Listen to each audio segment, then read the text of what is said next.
बोले श्री राधे श्याम भगवान की जय। शास्त्रों ने कहा है, संतों ने कहा है, परमात्मा श्री कृष्ण स्वयं कहते हैं कि जीवन में हर मनुष्य को गुरु बनाना जरूरी है।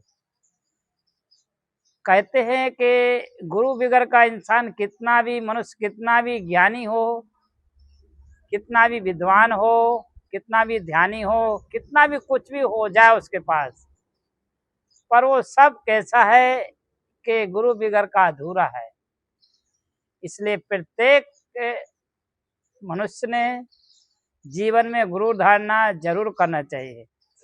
गुरु धारणा में कहते हैं कि पंच संस्कार होते हैं।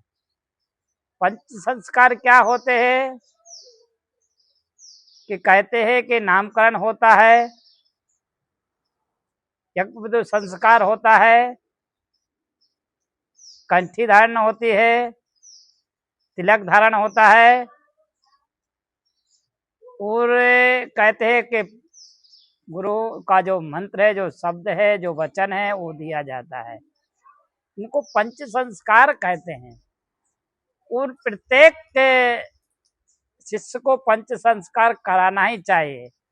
पंच संस्कार कराने के बाद ही प्रभु की भक्ति में प्रवेश होना चाहिए। अगर आपका जो कहते हैं कि जो आपने कुछ किसी की शरण श्रृंगार नहीं की, कोई संप्रदाय में प्रवेश नहीं हुए, आप जिस कुल में जन्मे वो आपका कुल महान है। आप जिस प्रांत में जन्मे वो भी आपका प्रांत महान है। सब कुछ महान है, जन्मभूमि महान है, आपका कुल महान है, सब कुछ महान ही है। फिर भी शास्त्र कहते हैं कि गुरु धारणा करना चाहिए। अगर आप गुरु नहीं बनाते हैं और आप कुछ भी कार्य करते हैं तो कहते हैं कि जो क्रियाएं होती हैं, जो शुभ कर्म होते हैं, उन सब शुभ कर्मों के साक्षी और अधिकारी राक्षस लोग होते हैं। वो उनका पुण्य ले जाते। क्यों कि कोई सा भी शुभ कार्य आप करते हैं, उन शुभ कार्य का पुण्य होता ही है। आपने गुरु धारणा की हो तो भी, आप नहीं की हो तो भी, आपने जो यज्ञ किया, जो वेदों का अध्ययन किया, जो आपने स्तुति यज्ञों का पाठ किया, यजन किया, जो आपने दान किया, जो आपने सेवाएं की, उन सब का पुण्य तो होगा ही। हर शुभ कर्म का पुण्य होगा, पर उन शुभ कर्मों का पुण्य राक्षस लोग ले जाएंगे। क्यों कि देवताओं कहते कि 100 करोड़ देवता है, 100 करोड़ मंत्र हैं। उन 100 करोड़ मंत्रों का विभाजन किया गया है। विभाजन किस तरह से किया गया है कि देवता, ऋषि और राक्षस 3 भाग किए गए हैं। स्वर्ग लोक देवताओं को दिया गया है, उनको उनके भाग में आया है 33 करोड़ 33 लाख 33,333। और कहते हैं कि एक अक्षर 32 अक्षरों का श्लोक था, उसमें से 10 और शब्द आए हैं, अक्षर आए हैं। इसी प्रकार से विभाजन ऋषियों का हुआ, इसी प्रकार से इतना ही भाग राक्षसों का आया। तीनों का 33 करोड़ भाग में आए। और उन 33 करोड़ फिर उनमें कहा गया है कि जो लोग संप्रदाय में प्रवेश नहीं होंगे और गुरु धारणा नहीं करेंगे, उनका जो भी शुभ कर्म होगा वो राक्षस जाएंगे। क्यों कि राक्षसों ने ऐसा किया है कि हम पाताल लोक नहीं जाने वाले, हम स्वर्ग रहने वाले हैं।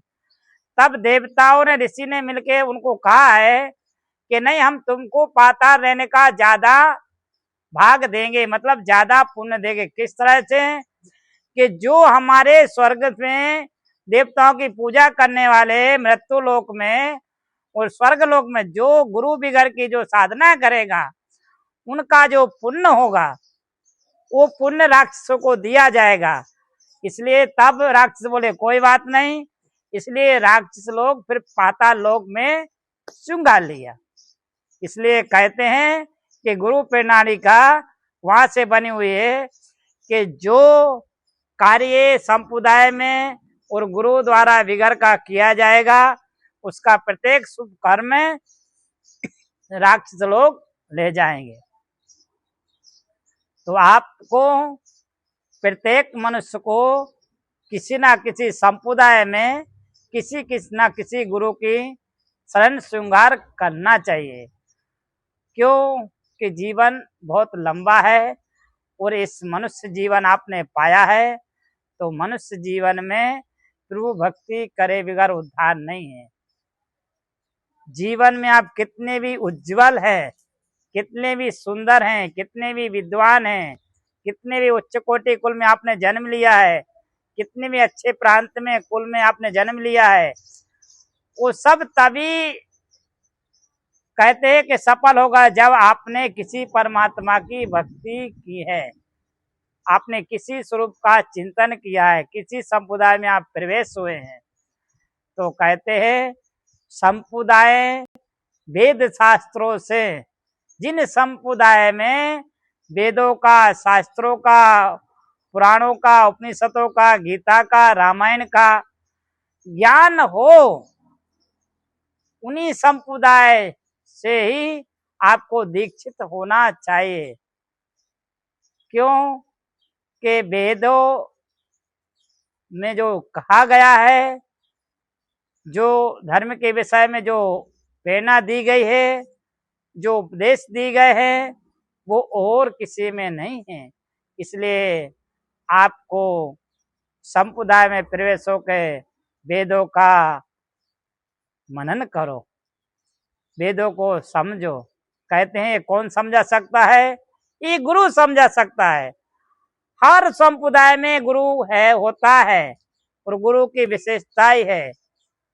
गुरु बगैर के कोई भी संप्रदाय नहीं है, हर संप्रदाय में गुरु है। इसलिए जीवन में प्रत्येक मनुष्य को गुरु बनाना चाहिए, गुरु बनाना चाहिए, गुरु दीक्षा लेना चाहिए। और गुरु कहते हैं कि गुरु को जानो,